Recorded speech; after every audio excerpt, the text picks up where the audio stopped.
প্রথম দিন, পেটুক পাখির প্রেমে পড়া। একটা পাখি ছিল খুবই পেটুক। তার নাম ছিল পিকু। খাবার দেখলেই লালচে চোখ বড় বড় করে তাকিয়ে থাকত।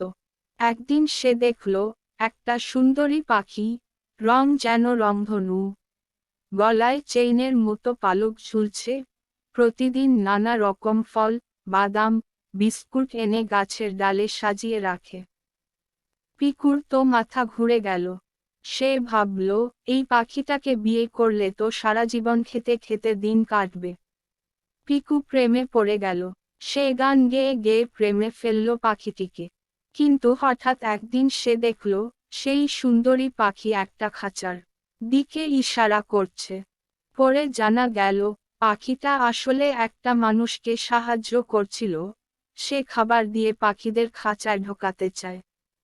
পিকু শেষমেশ বুদ্ধি করে পালিয়ে যায়, আর সিদ্ধান্ত নেয়, লোভ করে প্রেম নয়, আগে যাচাই।